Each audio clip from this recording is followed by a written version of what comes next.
A gente pode continuar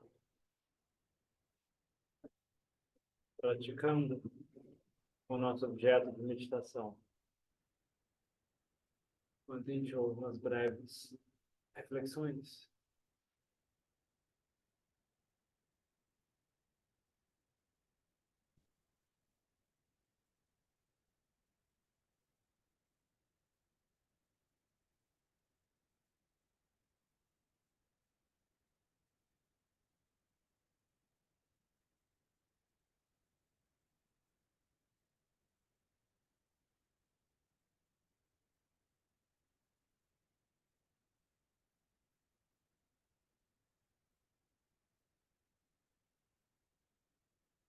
Para muitas pessoas que às vezes não estão, são novas na prática do Dhamma.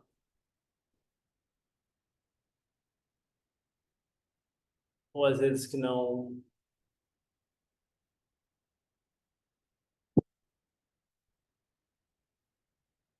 vem de uma base mais prática do Dhamma. Tem dificuldade de entender e dificuldade de enxergar o verdadeiro valor de certas coisas.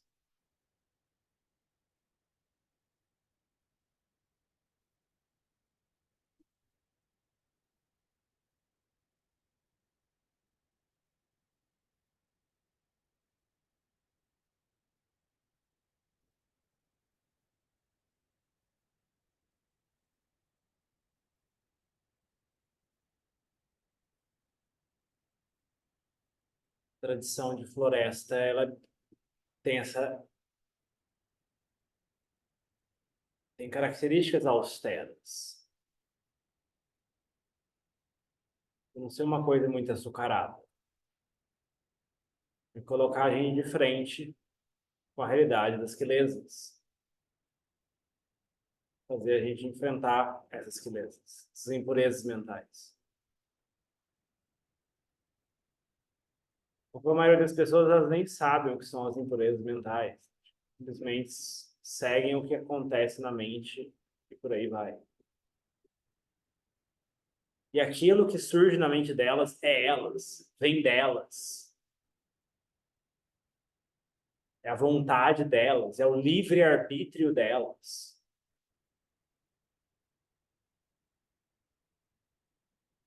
E as pessoas seguem isso achando a coisa mais linda e mais democrática e mais direito dela. Direito de liberdade dela, de fazer o que ela quiser fazer.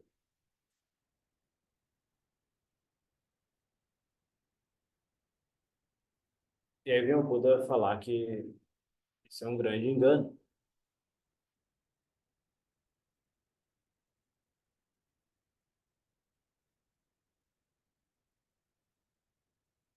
Não é assim que as coisas funcionam. Poder fazer o que você quiser, você pode, mas isso tem consequências na mente, no aqui e agora. E no futuro também.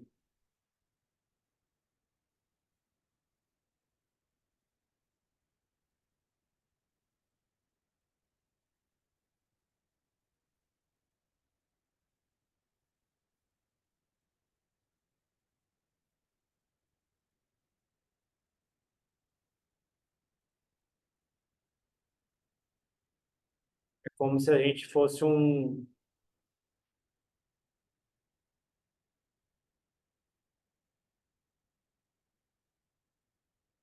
Às vezes também é um pouco difícil para a gente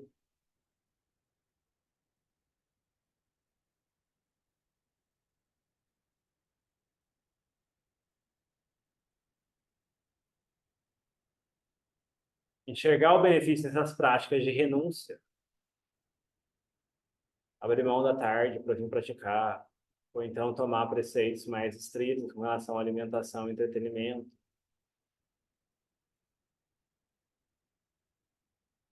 Porque aquilo que a gente associa com felicidade, com prazer na nossa mente, limitado de experiência mundana, né? Tipo, então, essas coisas, né? É como se a gente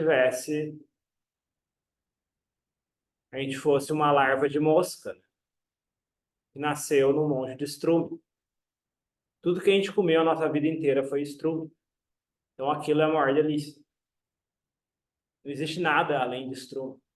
Então estrume é legal, estrume é bom, estrume é gostoso.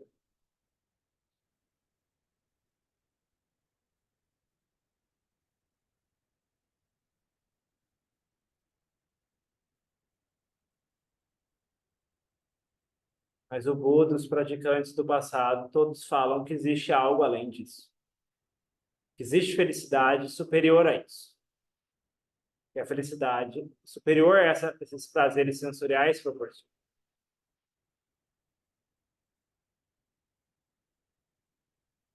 Então, no começo, a gente não tem muita experiência dessa felicidade, né? A gente vê uma certa confiança, né? Que isso existe, né? Isso dá uma energia para a gente buscar isso, buscar as condições para que isso surja na mente, para a gente experiencie isso. Mas, por outro lado, o apego a felicidade sensorial, né? É um obstáculo para buscar essa felicidade mais superior. São diferentes tipos de felicidade.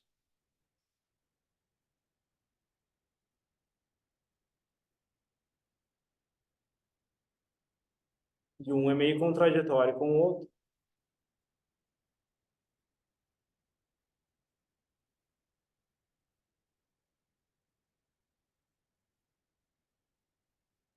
Não é que todo mundo tem que virar monge, tem que praticar austeridades dentro do mato. Mas à medida que a gente vai aprendendo sobre o Dharma, então a gente, devagarzinho, né, a gente vai praticando. Primeiro começa com os 5 preceitos, né, começa com estabelecendo uma prática regular, né, cultivando generosidade. Em algum momento, se a gente estiver fazendo pelo menos o básico, de forma regular, isso é muito importante, de forma regular, a mente vai começar a ter um pouco mais saudável. Felicidade, vai ter um nível de felicidade. Não tem nada a ver com você comer um chocolate ou você comer uma coisa diferente. E o sabor dessa felicidade vai ser muito superior àquela felicidade de comer uma coisa diferente. Aquela coisa, você come aquela coisa diferente, quanto tempo que dura aquilo? Sei lá, dura 5 minutos, 10 minutos que seja. Agora, essa felicidade, essa mente saudável, é algo que perdura ao longo do dia. E é uma felicidade que nutre a mente, mesmo nos momentos difíceis, né? Às vezes você está numa situação de bagunça, sei lá, você está no aeroporto, num dia de caos de aeroporto, você está no trânsito, tipo, você olha para fora, assim, as pessoas, tipo, se brigando, estressadas com o trânsito, tipo, a mente olha para aquilo e fala, que grande bobagem, para que tudo isso? O trânsito é o trânsito, e eu tenho, não vai brigar com isso. Os carros não vão sair da minha frente porque eu quero. Tem que ficar com isso, lidar com isso. Não adianta reclamar, não vai ajudar. A mente fica em paz com aquilo.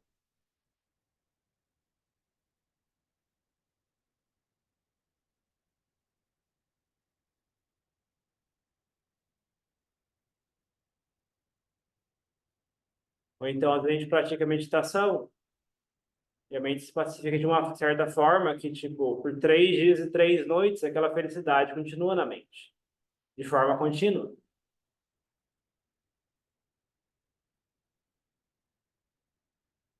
E qualquer tema que a gente contempla do Dharma, a mente enxerga com clareza aquele tema, sem nenhuma sombra de dúvida.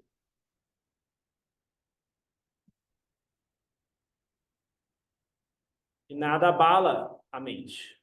A mente fica inchacoalhável, a mente fica firme, bem sólido.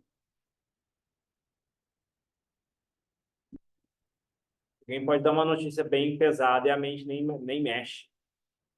A mente consegue contemplar e destruir aquilo. Se surgir alguma instabilidade na mente, a mente contempla na hora e destrói aquilo naquela hora. Resolve o problema ali, não deixa o sofrimento seguir seu rumo.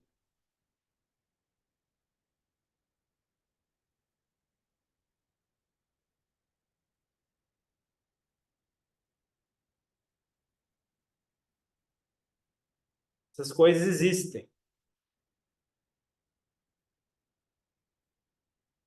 Mas exigem causas e condições.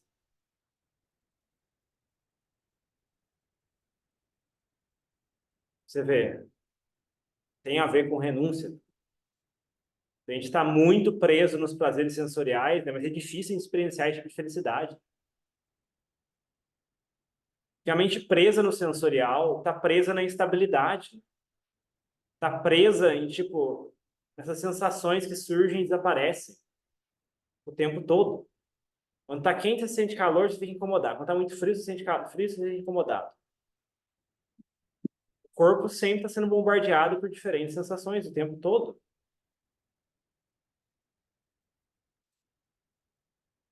Aí você não, quando você não está com fome, você está com sono. Quando você não está com sono, você está com vontade de ir no banheiro. Quando você não está com vontade de ir no banheiro, você está com uma coceirinha. Quando você não está com uma coceirinha, você está com problema de saúde. Quando você não está com problema de saúde, você está com isso.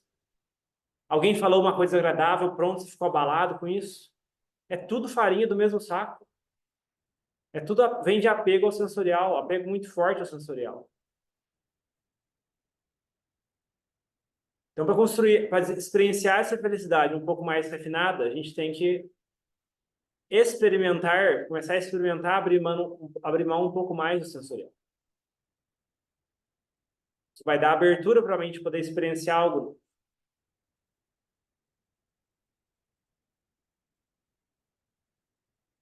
É tal como o verme que nasceu no monte de estrume lá. Tipo, a gente vê uma folhinha ali do lado do monte de estrume. Eu vou pular essa folhinha. Vamos ver o que tem nessa folhinha. Mas para isso tem que sair, eu tenho que largar o monte de estrume, que era meu refúgio seguro. Comer estrume o dia inteiro. Tinha uma reserva de estrume. Agora eu não sei o que vai ter lá. A gente fica preocupado com aquele monte de estrume, né? A gente tinha comida o dia inteiro. Tinha comer direto. Não sei como é que vai ser, o que vai ter. Mas todos os praticantes do passado, todos os mestres do passado falam que é algo mais duradouro, uma felicidade mais refinada, mais duradoura.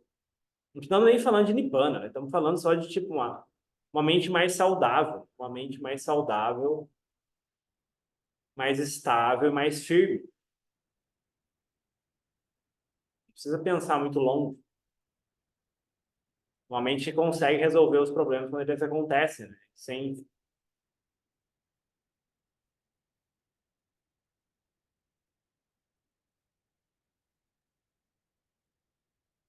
Então, assim, exige treinar isso.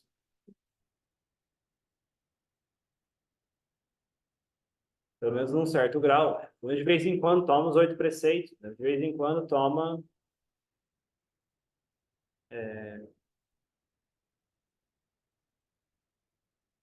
a prática de questionar esses desejos muito fortes da mente. Deu vontade muito grande de comprar um chocolate, vai lá e não compra o chocolate. Pelo menos um dia da semana.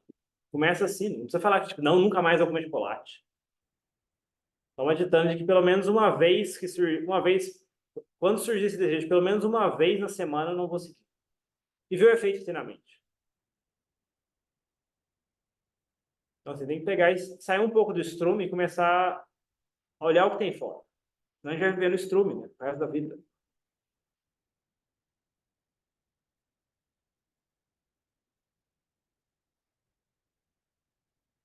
Para um verme que nasceu no estrume é comida, né? Enche a pança, né? Dá para ter uma certa satisfação, né? Mas vai continuar sendo verme de estrume.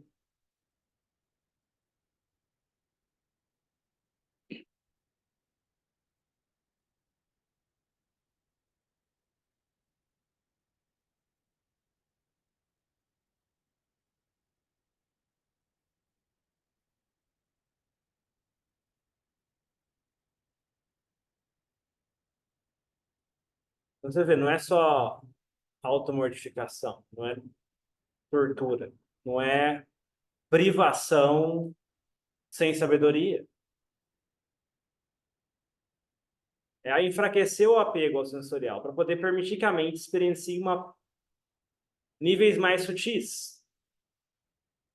Porque essa experiência de níveis mais sutis da mente vai motivar a mente a ir mais fundo. Vai motivar a mente a se dedicar mais, a se entregar mais, a se abrir para certos pontos do ensinamento que ele não estaria disposto a testar.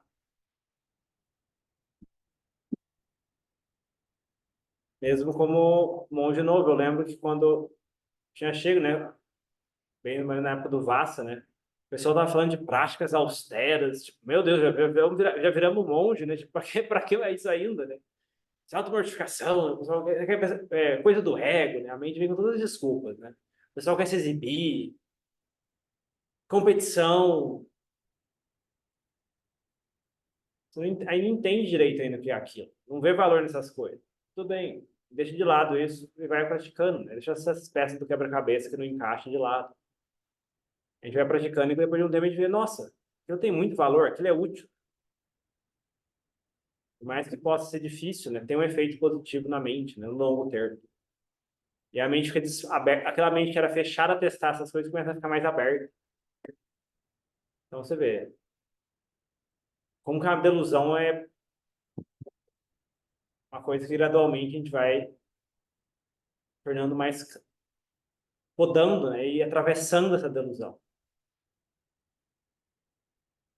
E aí, tipo, coisas como preceitos mais estritos ou restrições de alimentação e coisas do tipo fazem mais sentido. A gente vê o efeito claramente na mente dessas coisas.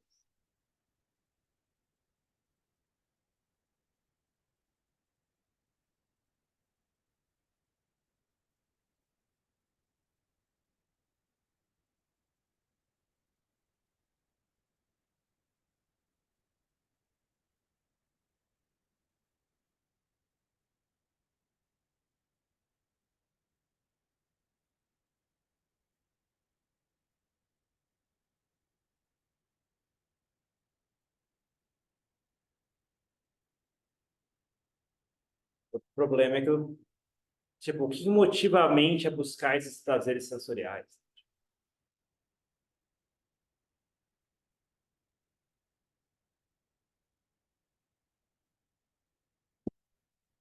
Muitas vezes é só para fugir de outras coisas, fugir de coisas desagradáveis. Aí a mente fica sempre nessa dualidade, né? Agradável, desagradável, crítica, elogio, e por aí vai.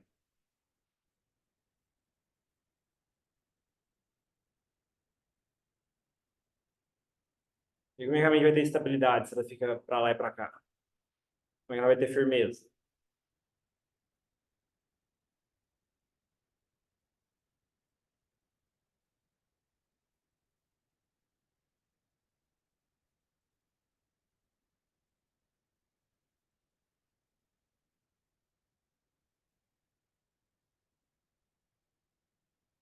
Tudo incentivava a gente ter uma atitude do meio.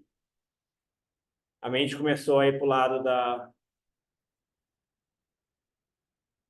do gostar, do apreciar, além da conta, né? Esse gostar com cobiça, né? Então a gente vai lá e fala incerto, incerto, incerto. A mente começa a cair para o lado da tristeza, da depressão, incerto, incerto, incerto. E coloca a mente de volta no meio. Se a mente se deleita nos dois extremos, no extremo da felicidade, dos prazeres sensoriais, a mente vai sofrer também do outro lado. Quando vier o sofrimento, a mente vai afundar junto. A mente vai grudar nessas coisas.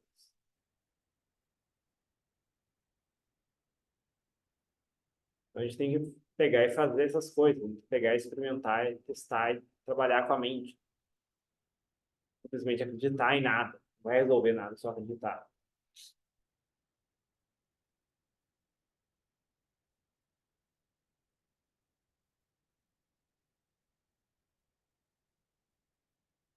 Pode haver muito sofrimento na vida de certo, de haver mais ou menos sofrimento na vida de cada um, dependendo de tanto da forma como a gente vive a nossa vida, como também de karma do passado.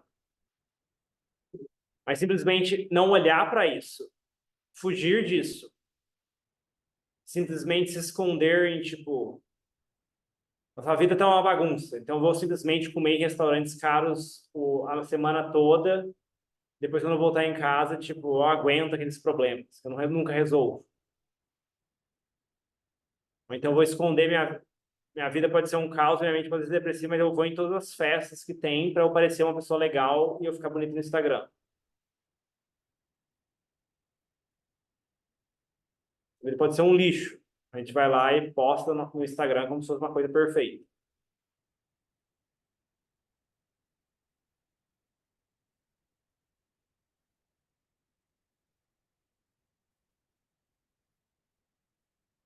Então, fugir do sofrimento não é uma atitude muito sábia.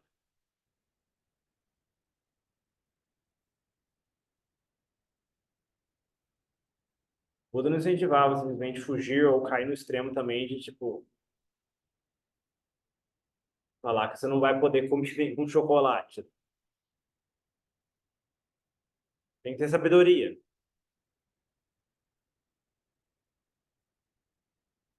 O problema não é a coisa externa, o problema é como que a mente se posiciona diante dessas coisas, né? Qual é o efeito que tem na mente.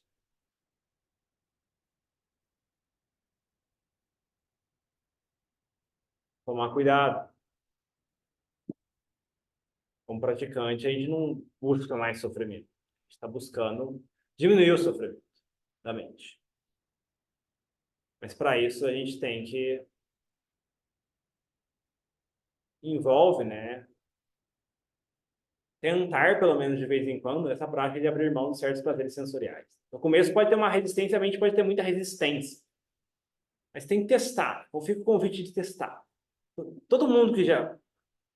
Todos os praticantes do passado que já fizeram isso falam bem dessa prática. Isso é um dos páramos da renúncia. O Buda incentivava os leigos a manter os 8 preceitos nos dias de oposto, que é pelo menos uma vez por semana. Então não é algo tão maluco assim.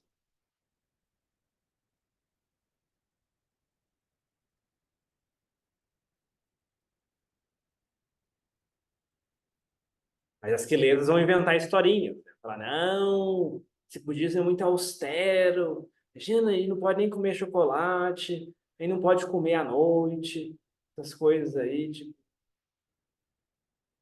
antes eu podia comer, agora eu não posso comer, eu me sinto culpado de comer. Ou então aquele docinho, é tão bom de comer, agora tipo, tenho que restringir, não posso nem fazer mais o que eu quero fazer. Se não tomar cuidado, a mente vai seguir essa historinha. E aí larga a mão de tudo.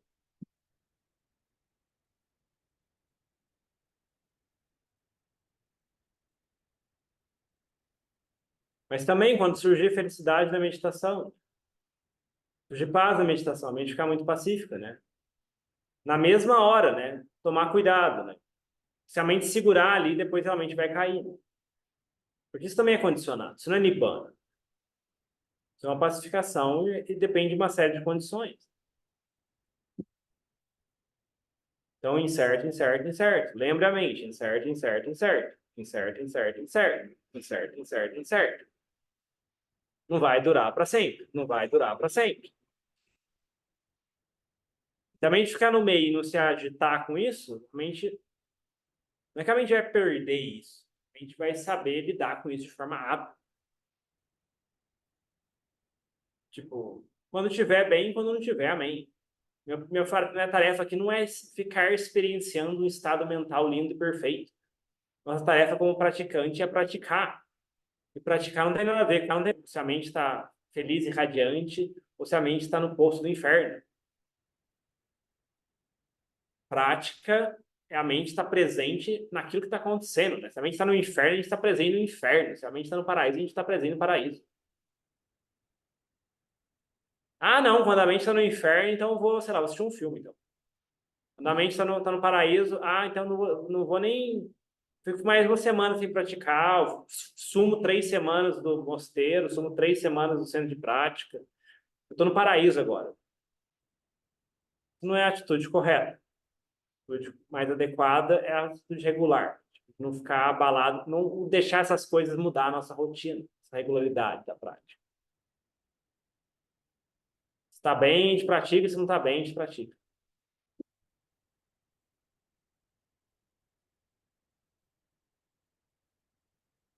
Isso é prática.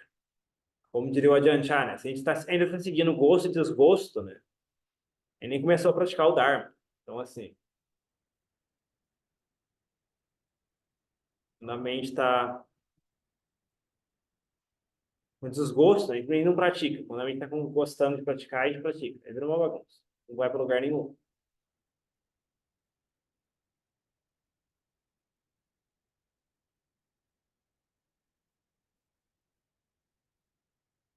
Então, tomar cuidado, né? As quilesas têm a tendência de querer sabotar a mente.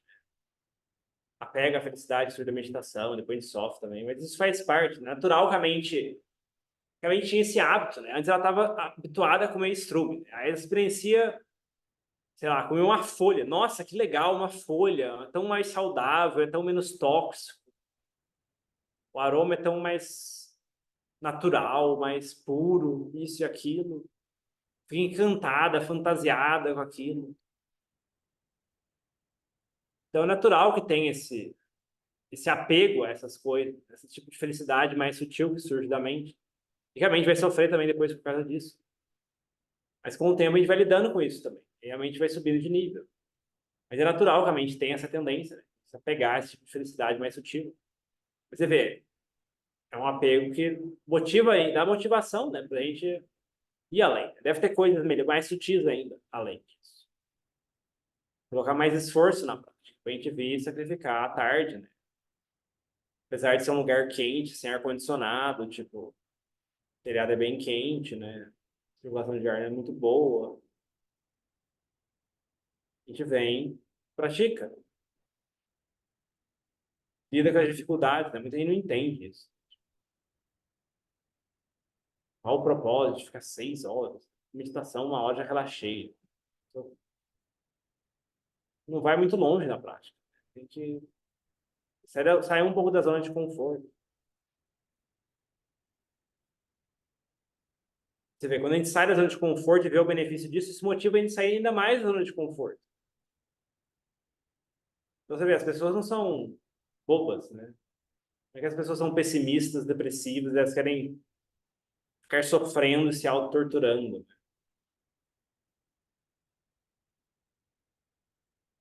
O prazer sensorial tem o seu encanto, né? Mas à medida que a mente vai experienciando felicidades mais sutis, a mente vai ter noção de saber que aquela outra felicidade é ridícula comparada com a outra. Você não precisa ir lá no Himalaia para perguntar para alguém. A mente vai saber por conta própria.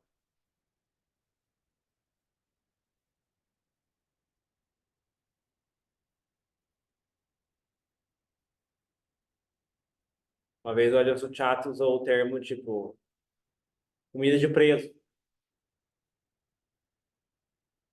Prazer sensorial como comida de preso. A pessoa está acostumada a comer comida de presidiário, né? Macarrão de presidiário. Aí um dia alguém leva a pessoa para comer num restaurante refinado lá.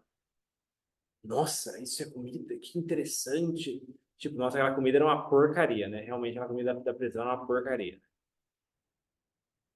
Mais ou menos essa é a reação da mente. Então, assim, a mente troca uma felicidade superior por uma felicidade...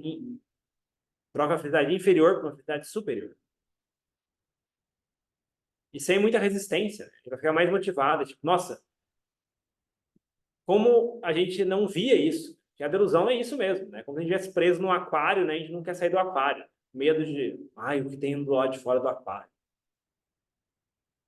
Só conheço, as minhas referências de felicidade são comer chocolate, ouvir música e ir em festa.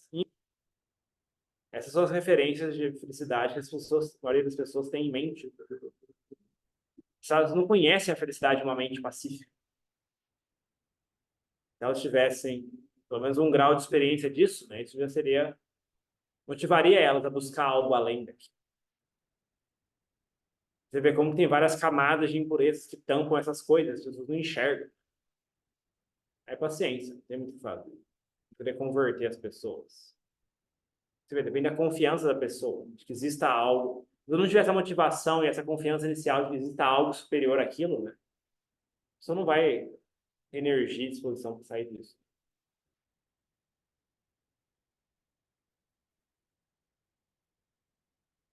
Então, a mente naturalmente vai trocando felicidades mais grosseiras por felicidades mais sutis.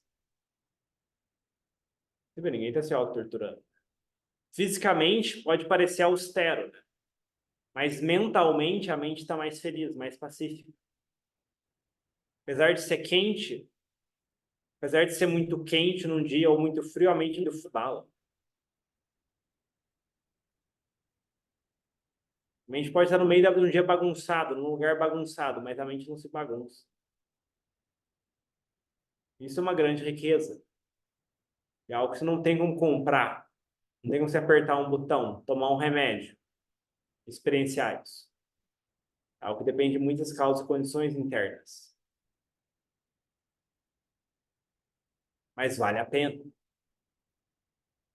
Mas para isso tem que praticar. Tem que praticar e ver por si mesmo. E aí não tem como querer voltar atrás. Como é que você vai querer voltar atrás com um negócio que você vê que é grosseiro? Depois você percebe que o que está correndo atrás era um monte de estrume, né? Fica mais fácil de largar. Mas quando a gente está muito preso no estrume, né? A gente tem que, pelo menos, começar a questionar isso. Tipo, opa, o Buda incentivava a qualidade da renúncia aos prazeres sensoriais. Vamos experimentar como é isso. Vamos fazer um teste. Não anda pegar o livro e ler sobre o assunto. Tem que pegar e fazer. Ah, deu vontade de comer um chocolate? Não vai lá e não come. Deu muita vontade de comprar aquele bolo no supermercado? Você vai lá e não compra. E olha para a mente.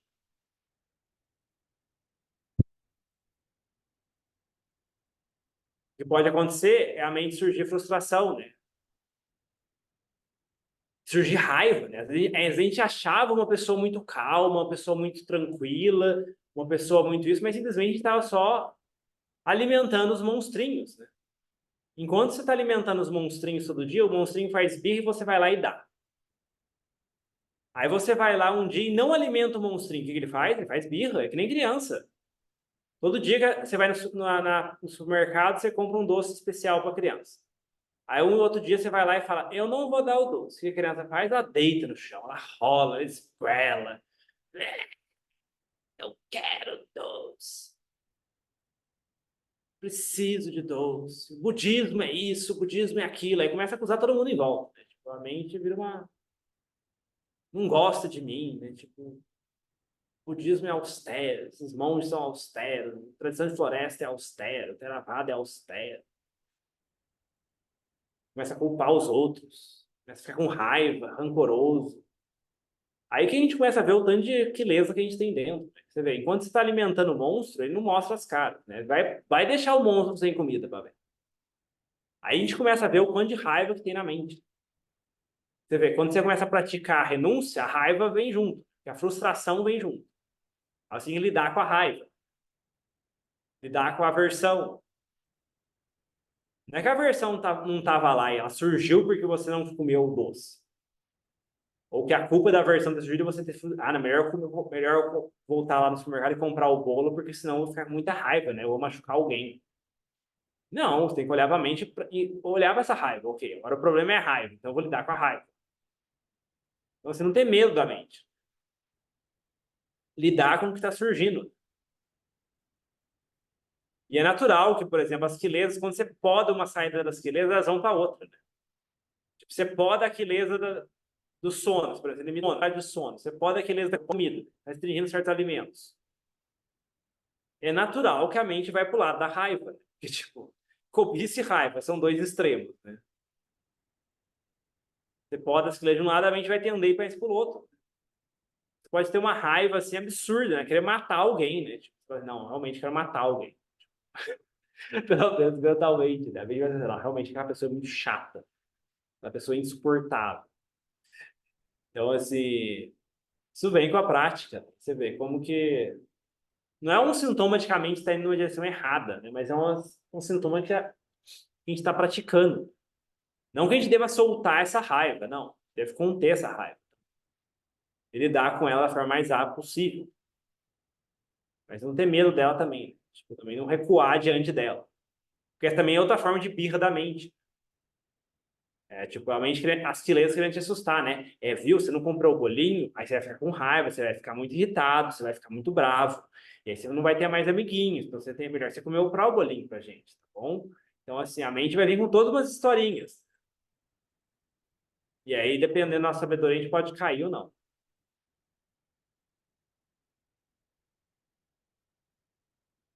Então, assim, essas coisas vêm com a prática.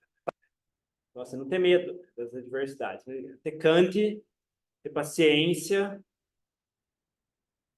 ter resiliência, aguentar essas dificuldades, né? Que as coisas melhoram. Se a gente aguentar pacientemente, buscar olhar para isso, que jeito que é isso, contemplar isso com clareza, né? Budou, budou, budou. Faz de pessoa. 108, até sumir isso da mente. Vamos ver se não melhora. Então você vê, essas práticas podem parecer austeras externamente, né? Mas a mente que faz essas práticas, né, vê benefício, né? E desfruta de uma felicidade muito mais refinada do que simplesmente comer aquele bolo que ela queria comer, né? Porque o problema dessas felicidades sensoriais é que elas prendem. Aí toda vez tem que comprar o bolo. O dia que você não compra o bolo, fica triste. Aí, o dia que, aí você fica viciado em bolo. Né? É aquele bolo, depois você enjoa. Aí você quer um outro bolo melhor, mais caro. Você tem que trabalhar mais sei lá quantas horas às vezes para comprar aquele bolo cheesecake, etc e tal. Então, assim, não tem fim, né? E a mente cansa ainda mais. Então, tomar essas práticas de renúncia, né? Simplificação, tudo isso ajuda, né? Coisa que tem benefício. Você vê, não é para se auto-torturar. Você vê, a gente vê benefício. Se a gente não vê benefício ainda nisso, né? A gente pode tentar em algum grau. Assim, cada coisa no seu lugar, né? Tem lugar que foi o momento da prática a gente está. Algumas pessoas podem estar fazendo práticas austeras. Talvez não seja o momento de a gente fazer isso agora. Então, a gente tem que ter flexibilidade também. Mas também não ser... Tem a ditana, né? Tem determinação com flexibilidade. Primeiro a gente vai com a determinação. Aí, tipo, se estiver muito problemático, né, a gente pergunta para alguém, né? Como é que é isso? Será que eu não estou passando do limite? Aí deixa outra pessoa avaliar, né, a situação. Às vezes a gente não consegue avaliar pela gente mesmo. Mas é melhor primeiro ir pela ditana, pela determinação, e seguir estritamente. Depois, se tiver problemas, a gente pergunta para o respeito. Então é isso, você vê. A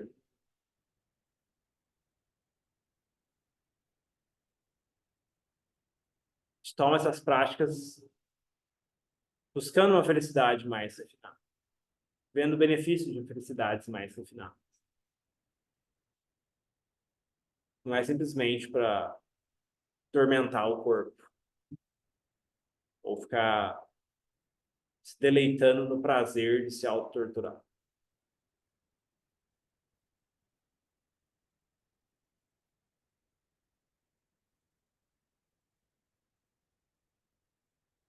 Então, o Buda e os mestres do passado deixaram bem definido esse caminho, bem desenhado esse caminho. Resta a gente tomar essas práticas e verificar pela gente mesmo essas coisas. E com a gente experienciando mais resultados, a gente naturalmente vai se inclinando a buscar mais, se abrir mais, ser menos teimosa.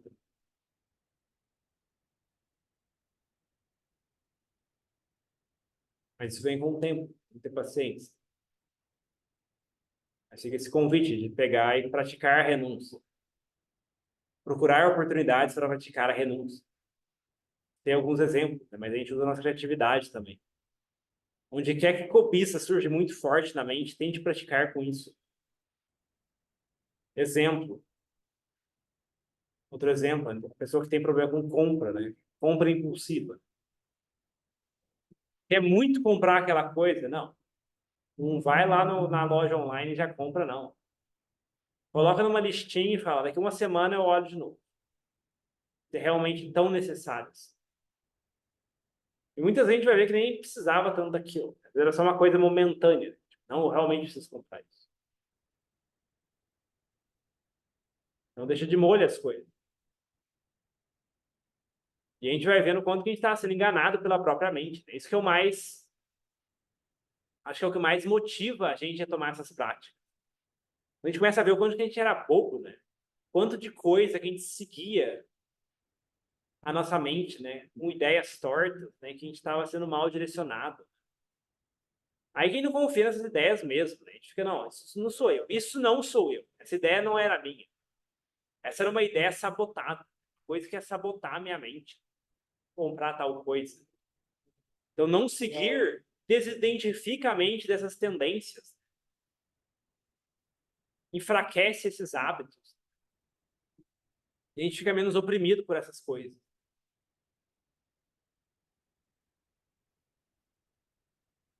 Como é que a gente vai ter paz? Se quando dá vontade de fazer uma coisa, a gente vai lá e faz. Deu vontade de dormir, a gente dorme. Deu vontade de comer, a gente come. Simplesmente de forma impulsiva, né? Nem olha para as coisas. Deu vontade de ir no banheiro, a gente vai no banheiro. Deu vontade de tomar água, a gente vai lá e tomar água.